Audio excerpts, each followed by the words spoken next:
이곳은 이란이 아닙니다. 바로 미국 중서부의 평온한 호수도시 미니애폴리스입니다.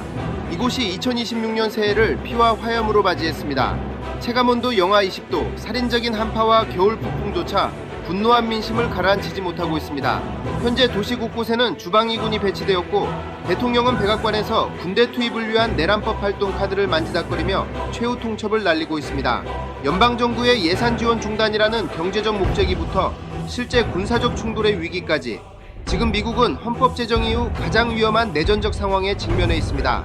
오늘 저희 이슈인사이트에서는 다시 불타고 있는 미니애폴리스의 긴박한 현장을 살펴보고 이 사건이 왜 미국 전체에 거대한 분열로 번지고 있는지 그 심층적인 내막을 파헤쳐 보겠습니다.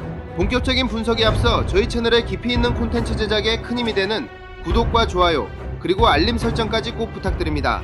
그럼 시작합니다. 비극의 시작은 2026년 1월 7일이었습니다. 새 아이의 어머니이자 미니애폴리스 시민인 37세 르네 니콜 굿이 이민세관 집행국 요원의 총격에 머리를 맞아 사망했습니다. 연방요원은 그녀가 차로 자신들을 치료했다고 주장했지만 공개된 영상에는 무차별 총격이 가해지는 모습이 담겨 전국적인 공분을 샀습니다. 그리고 불과 17일 만인 1월 24일 충격적인 두 번째 총격이 발생했습니다. 피해자는 37세의 종환자실 간호사 알렉스 프레티였습니다. 그는 연방요원들의 폭력적인 진압 장면을 휴대폰으로 촬영하던 중이었습니다. 연방당국은 그를 요원들을 공격하려 했던 무장 테러리스트로 묘사했으나 현장 영상에서 확인된 그의 손에는 총이 아닌 휴대폰만이 들려 있었습니다. 미국 시민권자이자 평범한 의료인이 연방요원의 총에 목숨을 잃자 미니애폴리스는 걷잡을 수 없는 분노의 소용돌이 속으로 빠져들었습니다. 미니애폴리스 시민들이 이토록 처절하게 저항하는 이유를 알기 위해서는 6년 전으로 거슬러 올라가야 합니다. 2020년 5월 경찰의 무릎에 목이 눌려 사망한 조지 플로이드 사건이 발생한 곳이 바로 이곳입니다. 당시 도시는 약 5억 달러가 넘는 재산 피해를 입었고 미국 역사상 손꼽히는 대규모 수요 사태를 겪었습니다. 시민들에게 조지 플로이드의 비극은 과거의 기억이 아니라 여전히 낫지 않은 상처입니다. 그 상처 위에 연방요원들이 다시 무고한 시민들의 피를 흘리게 하자 시민들은 6년 전의 공포와 트라우마를 다시 떠올리고 있습니다. 공권력은 우리를 지키지 않는다는 깊은 불신이 도심을 지배하고 있는 것입니다.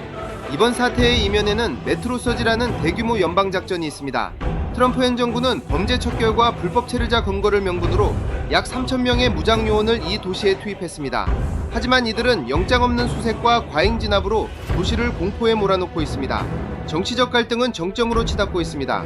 트럼프 대통령은 2026년 2월 1일부터 이민 단속에 협조하지 않는 피난처 도시와 주정부에 대한 모든 연방 예산 지원을 중단하겠다고 선언했습니다. 경제적 공세를 통해 지방정부의 한국을 받아내겠다는 계산입니다. 지방자치단체장들의 반격은 거셉니다. 조란맘단이 뉴욕시장은 즉각 기자회견을 열고 판사가 서명한 사법영장 없이는 그 어떤 요원도 시시설에 발을 들일 수 없다고 못 박았습니다. 그는 우리의 가치와 법은 협상의 대상이 아니다라며 뉴욕 시민들을 끝까지 지키겠다고 선언했습니다. 심지어 그는 ICE의 활동을 공포정치라고 비판하며 해당 기관의 폐지를 주장하기까지 했습니다. 한편 미네소타의 팀월즈 주지사 역시 이번 사태를 조직적 폭력이라 규정했습니다. 그는 연방당국의 설명을 터무니없는 소리라고 유축하며 주 방위군을 투입해 시민들을 보호하겠다는 초강수를 두었습니다. 그는 대통령을 향해 당신이 이 비극을 끝낼 수 있다. 요원들을 즉각 철수시켜라고 강력히 촉구했습니다. 갈등이 해결의 기미를 보이지 않자 백악관은 최후의 수단인 내란법 활동을 위협하고 있습니다. 1807년에 제정된 이 법이 발동되면 대통령은 주지사의 동의 없이도 정규군을 도심에 투입할 수 있습니다. 트럼프 대통령은 이미 시위대를 반란군으로 규정하며 무력 진압의 명분을 쌓고 있습니다. 이는 미국 헌법의 근간을 뒤흔드는 말 그대로 제2의 내전으로 가는 통로가 될 수 있다는 경고가 나오고 있습니다. 법 집행을 위한 정당한 공권력인가 아니면 지방자치권을 짓밟는 점령군의 횡포인가 2월 1일로 예고된 자금 중단 기한이 다가올수록 미국 내 긴장감은 극에 달하고 있습니다.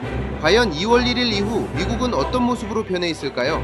여러분은 이 거대한 충돌의 끝이 무엇일 거라 생각하시나요? 여러분의 소중한 의견을 댓글로 들려주세요. 지금까지 이슈인사이트였습니다. 감사합니다.